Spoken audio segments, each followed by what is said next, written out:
kasi, hindi yung ginagawa, dapat yung gawin. Di ba porket hindi ka lang mag-devotion, na agad? Sama ka na agad? Kaya nga. Dapat naman sa iba, wala namang devotion. Wala, tayo lang. Kaso lang, mas maganda nga may devotion kasi nga, mas doon naman nakikita kung ano yung mga Tsaka sa Bible din kasi, di ba? Oo, tsaka nag-grow ka dyan eh. Oo, totoo yun.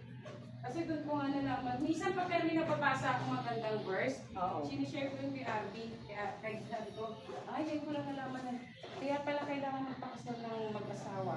Para parang mag-baptize din na, Oo.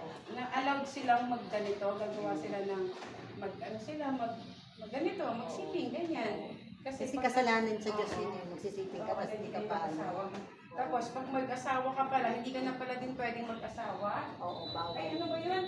Kung maghiwalay pala kayo, Kanama. pag naghiwalay pala kayo, hindi ka pala pwedeng makisiping sa iba. Oo. Kasi hindi ka kasal sa kanya. So, Oo, kasi hindi porket hiwalay kayo, magsisiping ka sa iba. Hindi pwede yun. Masama unlike kung yun. wala nang lalaki.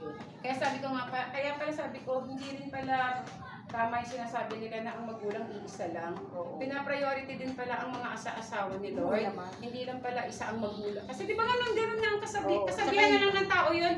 Walang sinabi si Lord na mahalin niyo ang magulang kasi iisa lang yan. Oo nga. Wala palang ganon. Ang tao lang yung nagsabi. Although tama naman. Oo.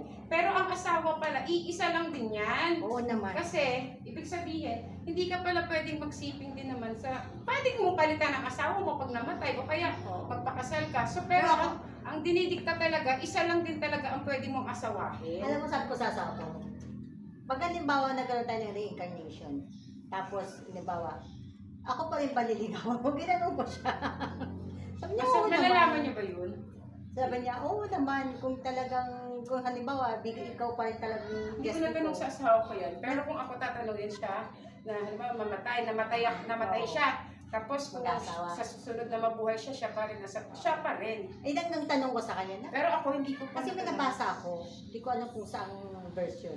Kung nagkakaroon ng, kasi minsan meron tayong reincarnation, yung namatay ka sa present, tapos yung pala, di ba namatay ka sa dati mong Buhay. tapos ngayon ka na ulit, na parang